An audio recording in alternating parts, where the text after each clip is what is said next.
terça-feira, nós estamos conversando com a deputada estadual do Partido dos Trabalhadores, Isolda Dantas. Você pode mandar sua pergunta para ela, nossas redes sociais estão aí, você pode mandar sua mensagem, se identifica, manda seu tema que você quer que seja discutido aqui ou sua pergunta diretamente para a nossa convidada de hoje. E agora a gente fala também sobre Câmara Municipal de Mossoró e Prefeitura de Mossoró. Pois é, Carol, no bloco anterior a gente falou sobre a reforma administrativa lá em Apodi e agora a gente fala da reforma que vai acontecer aqui em Mossoró. O projeto de reforma administrativa do Executivo Municipal de Mossoró foi enviado à Câmara de Vereadores. O projeto poderá ser votado com urgência. De forma eletrônica, a reforma administrativa proposta por Alisson Bezerra foi protocolada nesta segunda-feira. A justificativa dada pelo Executivo Municipal é, abre aspas, simplificar a estrutura administrativa da Prefeitura para melhor controle e gestão das funções e recursos humanos e descentralizar a gestão administrativa para maior dinamismo, eficiência e celeridade na concretização das políticas públicas. Fecha aspas. O projeto poderá ser votado com urgência. Olha, o projeto ele está na casa já pelo regimento. Ele tem os prazos normais de seguir para as comissões e passar pela análise das comissões, ou pode ser solicitado regime de urgência especial, como também sessão extraordinária para ser votado esse projeto. O projeto já está na casa e aí os vereadores agora vão decidir, discutir a necessidade de se votar o mais rápido possível ou de aguardar a tramitação normal. Entre as principais alterações está a reestruturação de cargos em 15 níveis hierárquicos e redução de funções gratificadas, além de equiparação da remuneração dos servidores comissionados à mesma condição jurídica dos servidores cedidos para a Prefeitura Municipal de Mossoró. Essa reforma não trará aumento de despesa, isso é um ponto fundamental. Outro ponto, a desburocratização, onde as secretarias terão autonomia, onde a secretaria pode fazer, agora, porque tudo, o formato que está, tem que passar pelo prefeito. E agora, com esse novo formato, as secretarias terão autonomia. Outro ponto também relevante é a diminuição de cargos comissionados. É um ponto importante, porque a gente sabe a importância de enxugar a máquina pública. Uma das principais alterações é a permissão para que secretários municipais façam a gestão financeira das pastas, incluindo aí a ordenação de despesas com pessoal, estagiário e encargos sociais da administração direta. Não entram nessa regra as operações de crédito, empréstimos e financiamentos e a alienação, cessão ou concessão de bem patrimonial imobiliário que deverão ser realizados pelo prefeito. A oposição diz que antes de pensar em votação, é necessário discutir os termos do projeto. Essa matéria chegou ontem à Câmara Municipal, eu já me informei, no momento ela se encontra na Secretaria Legislativa, ainda não foi distribuída para os vereadores e vereadoras. Eu sinceramente espero que ela seja discutida aqui na casa, que não venha com essa pressão da urgência. Se é urgente, nós estamos aí já no 8º mês do governo e essa reforma chega apenas agora. A expectativa, inclusive, que nós tínhamos é que o prefeito entraria com o pedido da reforma administrativa nos primeiros dias do seu governo, né? Então, nós estamos no 8º mês, acredito que dá para a Câmara, não defendo que se demore, mas eu defendo que se discuta.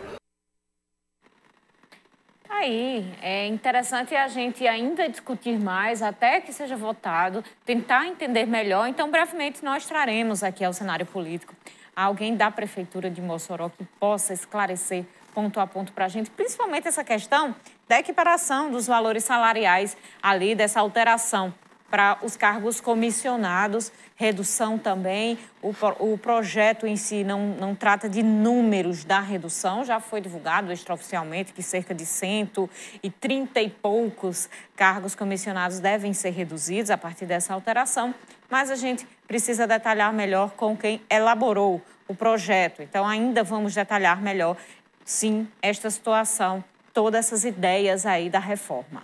Pois é, se é para facilitar o entendimento também da população, como o projeto afirmou, né, Carol? Então a gente precisa trazer esta pessoa que vai organizar estas ideias para que você de casa entenda. Mas um fato que a gente precisa tratar também é sobre o quanto que em dinheiro representa esta reforma.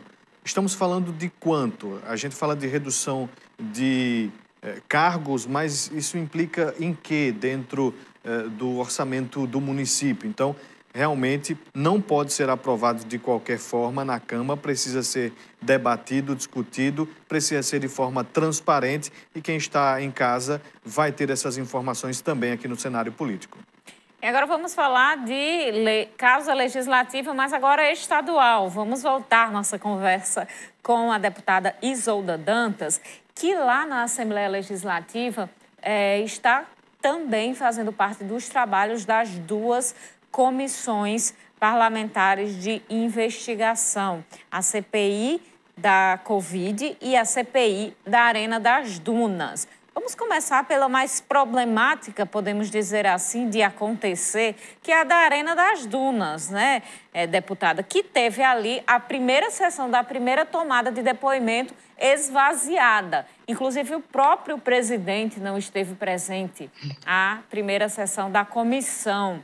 O que é que aconteceu? O que é que os presentes e os faltosos conversaram depois sobre este assunto?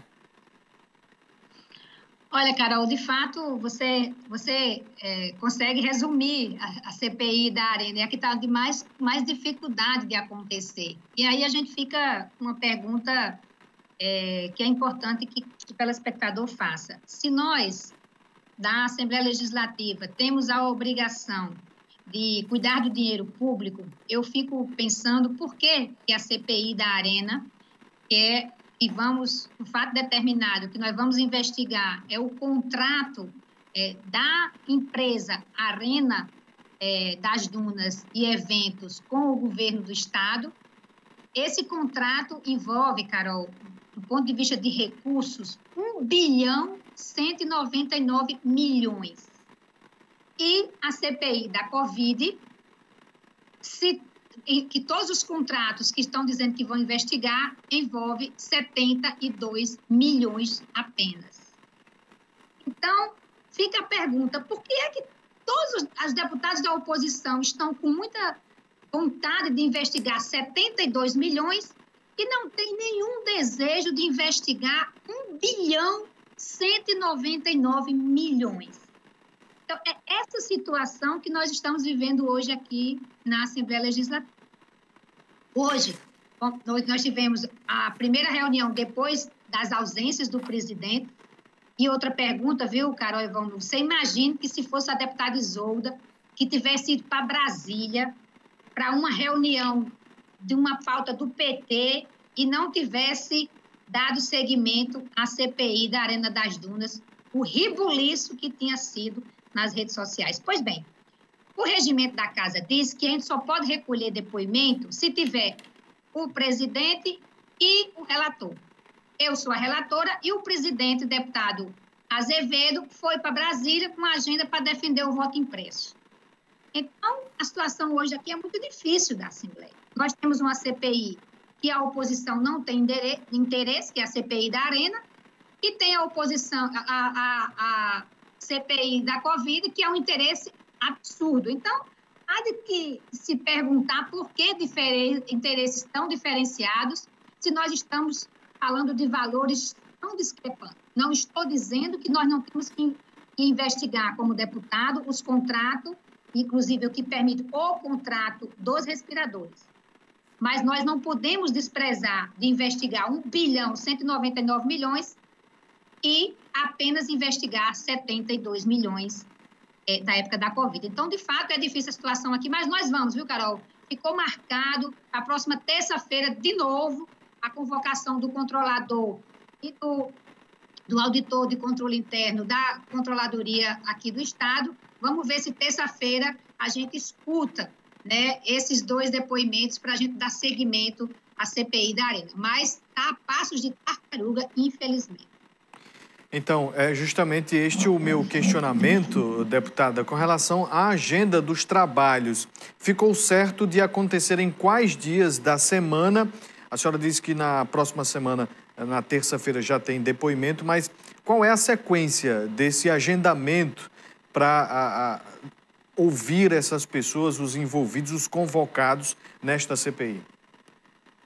Pois é, nós vamos primeiro, Valnúvio, ouvir o controlador, que ele vai apresentar o relatório de uma auditoria que motivou a CPI. Vamos também ouvir o auditor que fez a auditoria em loco do contrato. E desses dois depoimentos, nós vamos seguir uma linha de raciocínio para entender, porque o próprio relatório aponta possíveis indícios de 421 milhões desses contratos. Então, a partir da apresentação desse relatório, nós vamos identificar quem foi que autorizou o contrato, quem foi que assinou o contrato, quem é que faz a gestão do contrato, quem é o servidor público que faz a fiscalização permanente do contrato, e a partir disso nós vamos convocando essas pessoas. A CPI, ela tem reuniões ordinárias toda terça-feira, a partir das 15h30. Excepcionalmente, terça-feira nós vamos começar as oitivas às 14 horas para compensar a sessão e as duas sessões que a gente não teve por ausência de quórum. Mas o que nós, além dessa convocação dessas duas pessoas, nós também solicitamos, Valnúvio, o contrato do BNDES com a empresa Arena das Dunas, como também solicitamos a todos os órgãos de controle, o TCE, a Procuradoria-Geral da República, a Procuradoria-Geral do Estado, todos os processos que estão em curso e as suas decisões acerca desse processo administrativo que envolve a empresa Arena das Dunas e Eventos com o governo do Estado. Porque, a partir disso, vai ser fundamental a análise desses documentos para a gente montar o nosso relatório e averiguar se tem algum desvio de recurso ou coisas aproximadas que precisa ser ajustada ou que precisa ser responsabilizada nesse contrato da Arena das Dunas. Não só em relação ao contrato da Arena com o BNDES, como também o processo de manutenção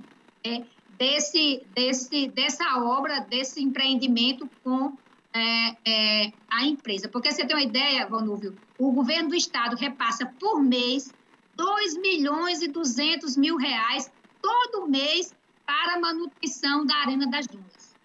Todo mês. E nós queremos saber em que é aplicado esse recurso. Por que um volume tão alto de recursos? Então, é por isso que a CPI tem dificuldade de andar. Vamos, então, fazer nosso segundo intervalo. Aí, no próximo bloco, a gente volta conversando mais com a deputada estadual Isolda Dantas e trazendo também a sua participação.